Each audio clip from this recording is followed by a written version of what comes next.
The concept today is going to ourselves, doing our inner soul work.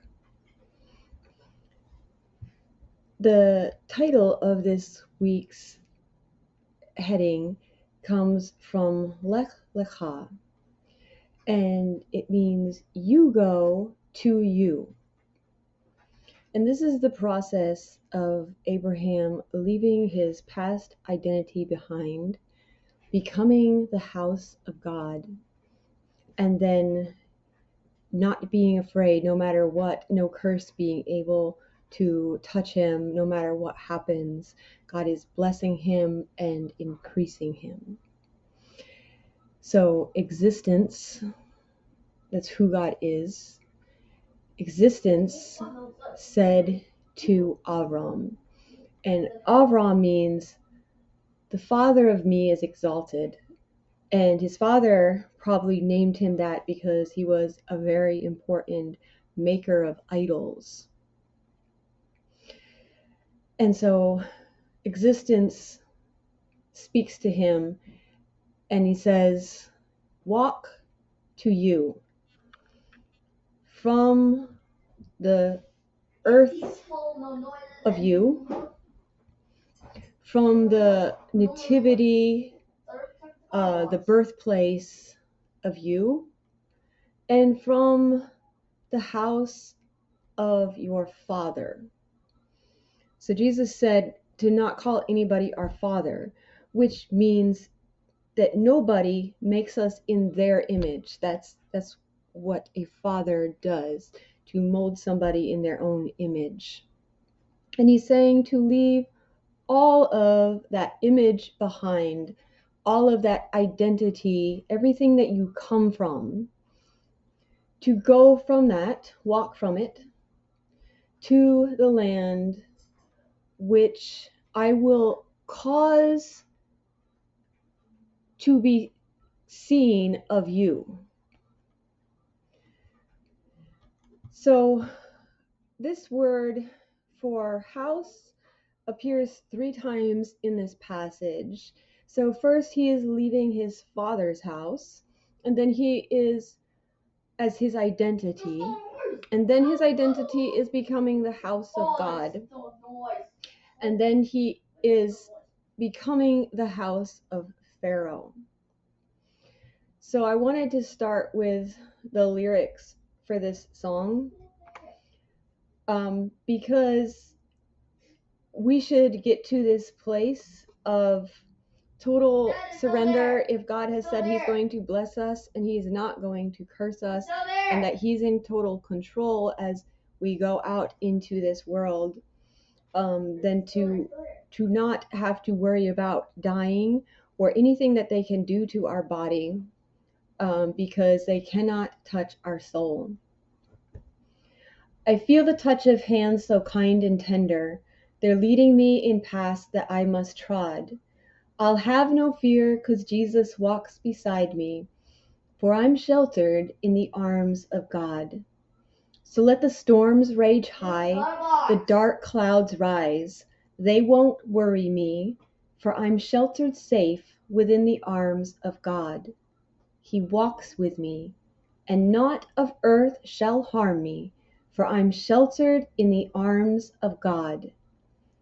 Soon I shall hear the call from heaven's portals, come here, my child, it's the last mile you have trod. I'll just fall asleep and wake up in God's new heaven, forever sheltered in the arms of God. So let the storms rage high, the dark clouds rise. They won't worry me, for I'm sheltered safe within the arms of God. He walks with me, and naught of earth shall harm me, for I'm sheltered in the arms of God. So let the cold winds blow. It's so good to know that I'm sheltered in the arms of God. Darling, we have both been sheltered in the arms of God. So let's apply this to the journey that we all should take, to go, to walk to ourselves. existence says to him, and I will make of you to great nation. So that's what each of us potentially is. We are an entire nation within us. And comparing this with what went wrong at the Tower of Babel, where they wanted to erect to themselves a city and a tower, which is similar to this name for great, and a name. They wanted to make their physical permanent, but that's not who we are. So within us is the potential to be a nation. I make to you, like this might, even though it's in the future, it could also maybe even be in the present, that if this is what you are in the future, it's true too for the present. He's going to kneel before him. So that's like elevating Abraham, to increase him materially, to bless him and make him great, and his reputation, his name will be heard by many. And he exists, and you must exist, a blessing. So with all that God does for this, we have this responsibility, this response, where he makes us great. Why? You must, this is the imperative, that you must exist a blessing. And maybe in a way he is currently a blessing, that he's gained souls and stuff here. So this is what you are, but God's going to increase that. So he's going to, that you must exist a blessing. So I'm giving you the light. I want you to be able to shed that light to the world without the world overtaking you. And I will bless your blessings, or your blessers. I'm going to increase your blessing. Whatever blessings people give you, I'm going to increase that. I'm going to bless whatever blessings are given to you. And if there's any curses that come your way, I am going, anything that would diminish those blessings, I am going to curse that, because this is to belittle. So if there's anything that would belittle you, make you smaller, I'm going to end that. And so there's only a blessing. And that's kind of like what Messiah did, removing the curse of the law, so that no one can condemn you. And when he sent them out, even if they can harm the body, they cannot harm the soul.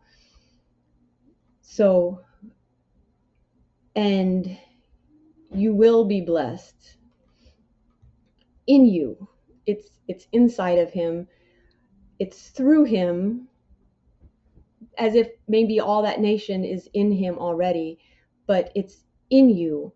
All the families of the earth are blessed in him. So if you're in a place where there's a constrictive spirit that wants to belittle you, it can't, because God is cursing that.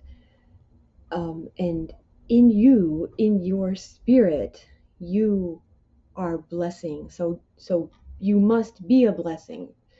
And that's how you are a blessing, that you're blessing and not cursing anyone. So everybody can do this. You can bless and not curse all the families of the earth. And so he walked, Abraham, like which the matter or the word to him, which was existence. And he walked, Lot, with him. So Lot is on this journey with him, but Lot means covering. And what God ends up saying later is, I am your shield, or your covering, your protection. Where initially, right now, this is the only seed, so to speak, that Abraham has to raise, which is to his brother. It's his nephew, and his brother passed away. So Abraham was 75 years old in his going out from this mountain, or this place of heat. So he's going to go from this mountain to the mountain that belongs to God. And Abraham took Sarai, the woman of him, and this covering, the son of his brother, and at all that they had accumulated, and all the souls which they had made. And it could be that like these souls kind of in a way converted, but not fully, like they might not have been Hebrews, but they had made them to the point that they wanted to go along on this journey with him. So already he's being a blessing. These souls are drawn to him and want to be part of this, in this mountain of burning. And they went forth to walk in the direction of the land of merchants of Canaan that was cursed. And they came in the direction of the land of Canaan. And so they crossed over, and this is the word for Eber, their grandfather or descend, I don't know, a great grandfather, but it means the Hebrew, but it also comes from the word to pass over. So this may have been passing over the river. They passed over, and this is he passed over in the land. So this, now he's doing his individual journey, whether they passed over or not, spiritually speaking. But this is like when you pass over that Jordan River, it's like death to what you're leaving behind. So here's the first word for passing over, until the place of Shechem. And I think this is the place where he ends up purchasing, where maybe his granddaughter gets raped. It'll appear again in chapter 33.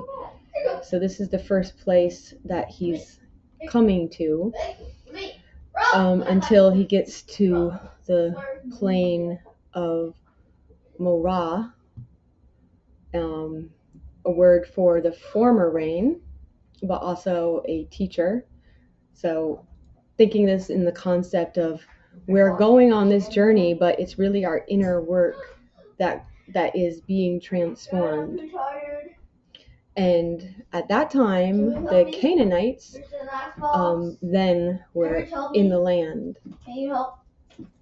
So he arrives here at this place of Shechem, but it doesn't say God is showing him the land. What he is seeing now is existence. To the land which I will cause sight of you. So now he's able to see, as he was not able to see before. He's not seeing these obstacles. What he is and was seen, this is the passive, and he was seen, existence. And so God isn't something that you physically see, but he was seen toward Avram. And he said, to seed of you, I give the land, this. And so he built, so that word for like son, where before they were wanting to build a city there to make their name great. They wanted that to be their prodigy. But here, Abraham is interested in building a place of sacrifice to existence, the appearer to him. And then he leaves that place from there, and he's going to the direction of this mountain, in the direction of the east, to house of God. And he pitches his tent, and so it's like his tent is the house of God, because there's like a word missing, right? he pitches his tent, and we know that if our body is dissolved, this earthly tent, we have an eternal dwelling, an eternal temple in heaven. So that he's looking at his body, so to speak. Even if this literally happened, we're looking at our spiritual journey, that at this place of God is causing him to see existence. He's pitching his tent, but if this is his body, if we realize that our body is the temple of God, that it extends even beyond whatever he has given us, if we leave that boundary, that no matter where we go, we are in this house of God. This is our tent. From the sea or the west and the high, meaning a heap of ruins. So what is behind him to the east would be, so forward where he's probably facing is this house of God, and behind him in the more ancient would be this heap of ruins. And so he's building there this altar to existence, and he calls in the name of existence. Abraham lifts off from there. He sets out from there, but it could be a play on words where if this is a sin, it sounds the same. Nasa is to lift off or to carry, so to raise. Abraham lifted off, so now he's not just walking to himself, he is lifted off. And to lift off what? To walk and to lift off the direction of the south, but it's a place of desert and of dryness. So this place is needing to be elevated on our soul journey, our carnal nature, our physical animal-based desires. Now he needs to face this, but he is elevated above his body. And so it existed, death, famine, lack of food, like Messiah was led into the wilderness and he was hungry in the land, and he went down, Abraham, towards the direction of Egypt to be a stranger there.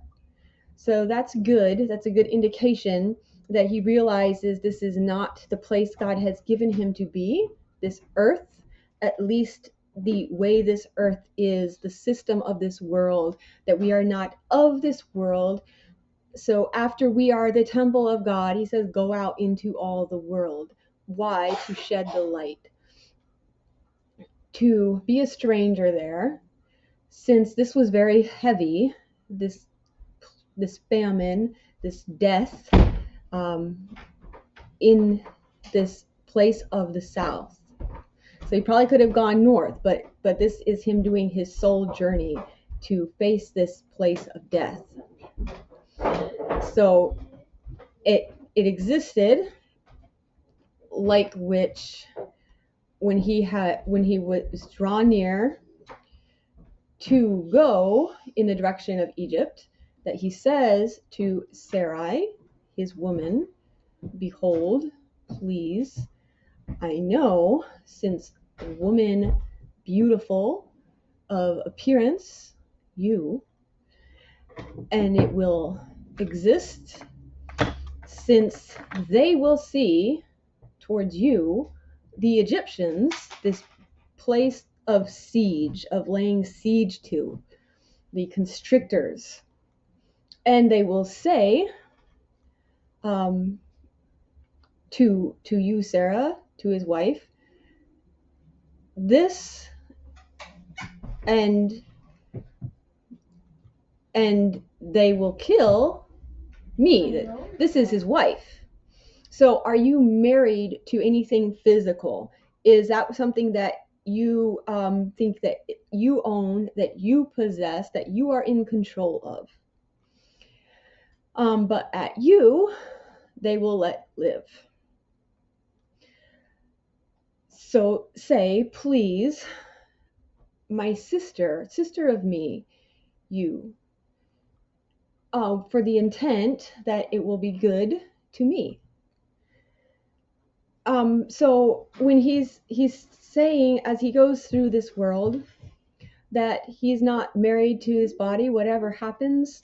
God has already said that I'm going to take care of you, to not take 2 cloaks or an extra money, that God is going to be your shield. In the sake, I think that might be the same word of crossing over, is related, I guess. And to exist, my soul of me, in because of thee, for the sake of thee. In our soul work analogy, when we realize that our body is not actually who we are, in just a very lesser way, it can be a way that people see our identity, but it's just a vessel that we are in. So since our body receives from us, the female is the receiver. So our carnal nature is this physical body, is the aspect of the female, I would say. So as we go through this place of testing, of trials, of being laid siege to, everybody is actually God's minister. But if we are not in a place of surrender to God, that no matter what happens, we're trusting, we know that God is in control of even Pharaoh, then we're failing the test. If we're taking control ourselves and saying it needs to be this way, or we're afraid of dying, then the irony is that we're going to die because of that. Like when they came to enter the promised land, they were afraid of dying. So he says, okay, you're just going to die then in this wilderness. You're not going to be able to enter in. So either way, our body needs to die. Either we die to self, or our body's just going to die. So to pass our time of Egypt, our house of Egypt is really only our body. That is where the constriction needs to take place. It means less of me. That is where the siege can be, because there's 2 spirits, 2 wars that are happen within you. So what needs to become less and what needs to rise above, to rule over, is your godly soul. You less of your physical carnal nature, more of God, which your godly soul is completely sinless. So that's what needs to rule over. So our body aspect can say that I'm just the feminine, I'm just here to receive, but also that my soul is not making me say this. I am content here. And so our relationship is more like a sister and a brother, where I'm not being controlled or forced to. I'm saying this on my own, to where your body is brought into submission like that, but not through a means of control, but just because you've created this safe space. So it's not this like husband as far as our idea of ruling over, but just that you're equally, in some ways, nobody is over the other, where it's just this receiving aspect and like a providing aspect. Even though our soul is not domineering over our body, where it feels constricted, yet in this world looks at us like they did the angels of God with Lot, and desires to take our bodies as their own, as their slaves. And so lo and behold, they saw that she was beautiful, desired to take her, and so they just took her, she was taken, the woman, house of Pharaoh. So again, there seems to be a word missing. And so the analogy we can make is that our body is the house of Pharaoh, this place that is laid siege to, or also this city that is erected for us to dwell in. So long as we do not identify as this dwelling place or this vessel that our soul lives in, we understand it is not us, then there is nothing they can do to the body that is going to affect the soul. But if we start identifying as the body, then God is going to bring death. Our life could be cut short. We're not going to be doing the mission that He gave us. So our body will just slowly die off, disconnected from our higher soul, our higher identity. So during this time of trial, of squeezing, where the body is being plagued, it says, and house of him, the house of Pharaoh. It's a time for our soul to be increasing and multiplying, getting lots of revelation. It's a learning process where you're learning to increase in joy in all the things of the spirit, where our body is being afflicted. In verse 9, it says, to why you said, sister of me she is. And I took her to me to wife. So even if whatever he does to the body is not affecting the soul, and so even God's wife, the bride, was adulterous, and yet God is able to take her back. So during this time, like, God's not as worried about what happens to the body, but that the soul can increase and be lifted up over the body. So now we know we're not saying that whatever happens to the body is okay and we're going to give into its impulses, but that we're letting the spirit rule over the body to allow it complete surrender to whatever God's will is. And it became where he's going to himself now, is he's just reaching this place of limitlessness, not contained by his body. So that's the concept of the soul work and Abraham going to himself. Also wanted to add that Pharaoh can be a picture of the serpent, of the devil. So even though before he had some kind of permission, belonging, he's saying that he has some kind of hold over the world, even though ultimately God owns everything.